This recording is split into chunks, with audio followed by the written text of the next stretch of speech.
Hello guys, welcome back to hello engineer platform. जैसा कि आप लोग को पता है कि मेरा आरसीसी का लेक्चर चल रहा है और इन आरसीसी मैं retaining cantilever retaining wall start कर रखा हूँ।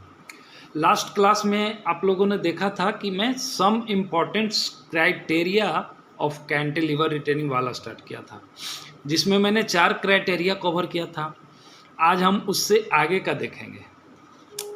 तो अगर कोई न्यू स्टूडेंट देख पा रहे हैं इस वीडियो को, तो उनसे रिक्वेस्ट है कि प्लीज़ जाकर मेरा चैनल सब्सक्राइब कर लें, बेल आइकन दबा लें, ताकि मैं जब नेक्स्ट वीडियो डालूं तो उनके मोबाइल में नोटिफिकेशन जा सके। ओके, आइए अब हम 5th नंबर पॉइंट देखते हैं इम्पोर्टेंट क्राइटेरिया का। आइए, तो ये हमारा हो गया 5th नंबर पॉइंट।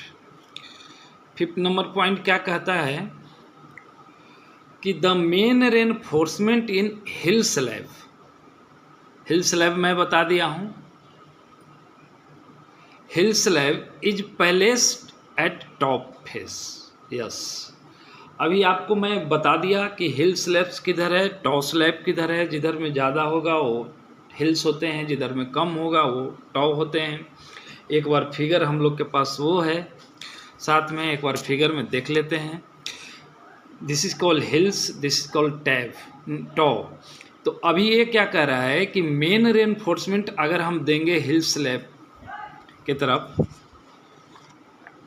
ये देखिए क्या कहता है कि मेन हिल स्लैब इन टॉप फेस। यस, एक सेकेंड फ्रेंड, अगर यहाँ पे हमको मेन रेनफोर्समेंट देना है तो टॉप फेस पे देंगे, यहाँ पे देंगे हिल स्लैब में।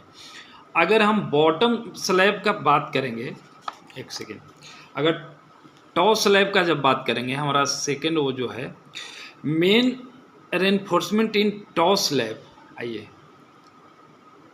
Is place at bottom face. Yes, अब पहले मैं ये दोनों पॉइंट को समझा देता हूँ।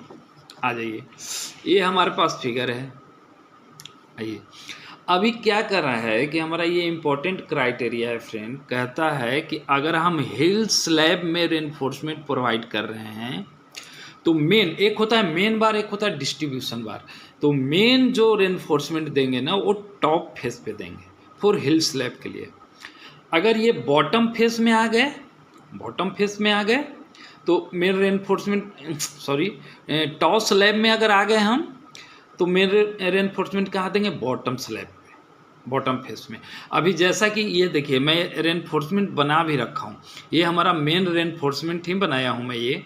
तो ये देखिए टॉप फेस में हिल तरफ दिया और बॉटम फेस में टॉ स्लैब तरफ दिया। तो ये 2 पॉइंट है हमारा इंपॉर्टेंट क्राइटेरिया का, 5th और 6th। आइए 7 हमारा क्या है, 7 नंबर पॉइंट देखिए, दिख पा रहा है। Active earth pressure is responsible for disturbing force and disturbing moment. Disturbing force responsible for, देखिए अभी दिख पा रहा है, for disturbing force and disturbing moments. Yes, अब हमारा जो 7 नंबर पॉइंट जो कह रहा है कि एक्टिव अर्थ प्रेशर जो रिस्पॉन्सिबल होता है वो डिस्टर्बिंग फोर्स और डिस्टर्बिंग मोमेंट। तो ये एक्टिव अर्थ प्रेशर क्या होता है फ्रेंड, आइए उसका हम फार्मूला समझेंगे। ये हो गया PA = 1/2 K gamma S H², where, आइए 1/1 करके टर्म देखेंगे। ये आप लोग जिनको पता है वो ठीक है, अगर जिनको नहीं पता है वो आराम से देखिए। ये एक्टिव अर्थ प्रेशर का फार्मूला है फ्रेंड, फोर्स का, फोर्स बोल लीजिए इसको, 1/2 K ये gamma S H², where PA is active earth pressure, आइए, K active earth pressure coefficient, ये एक्टिव अर्थ प्रेशर कोएफिशिएंट होता है फ्रेंड। इसको हम जब सॉइल मैकेनिक्स में पढ़ाएंगे तो एक कोएफिशिएंट क्या होता है, कैसे आता है, इसको पूरा हम डिराइव करेंगे और इसको निकाल के लेके आएंगे। यहाँ पे आप सिर्फ और सिर्फ ये पढ़ लीजिए थोड़ा सा कि के, यहाँ पे पढ़ लीजिए कि के जो होता है एक्टिव अर्थ प्रेशर कोएफिशिएंट होता है।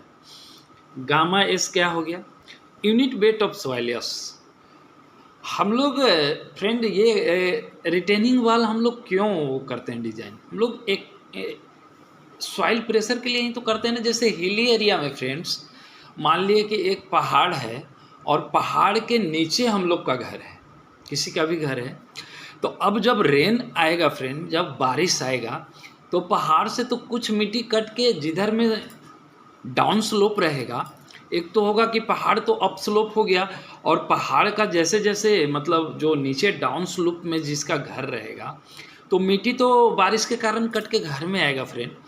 तो हम लोग क्या करते हैं कि किसी पब्लिक को डिस्टर्ब ना हो, जिसका वहाँ पे ज़मीन है और या घर बना के रह रहा है, हम लोग ना एक रिटेनिंग वाल दे देते हैं।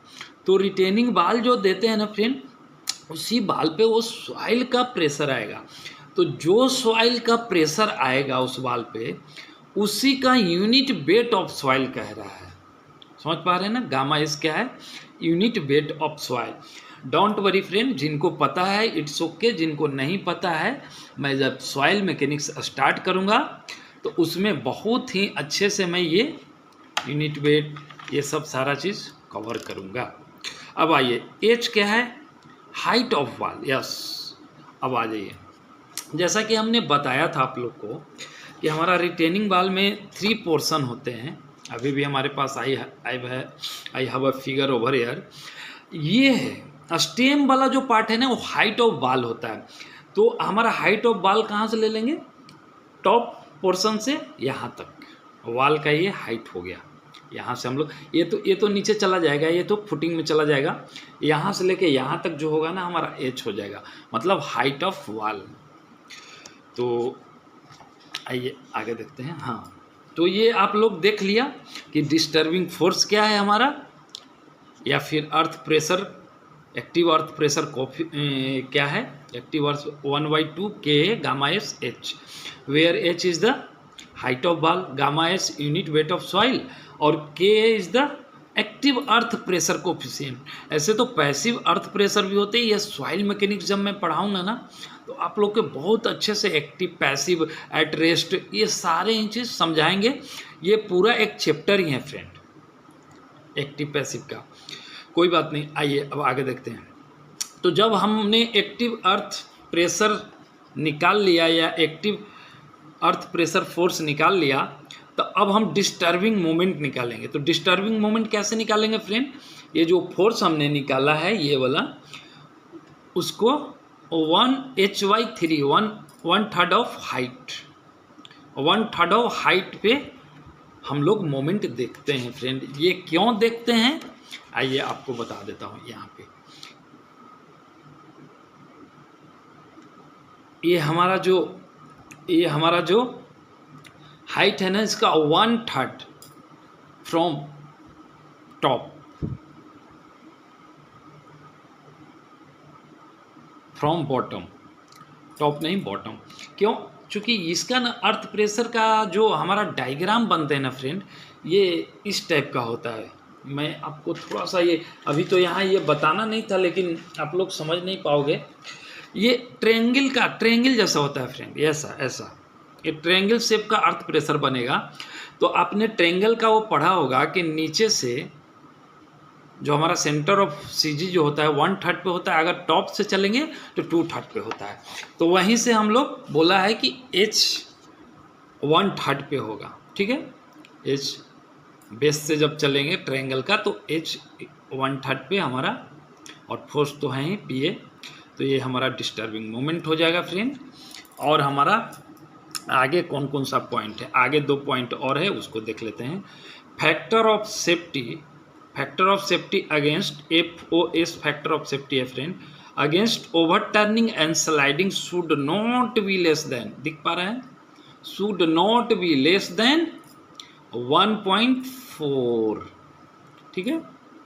अब इसको याद रखना है कि overturning and sliding factor of safety 1.4 होना चाहिए। और लास्ट पॉइंट हमारा है friend, in general length of base slab is 0.6 to 0.8 time of height of wall. Yes, अब आ जाइए थोड़ा सा ये लास्ट पॉइंट को समझा देता हूँ। कह रहा है फ्रेंड कि ये स्लैब का जो वो है, ये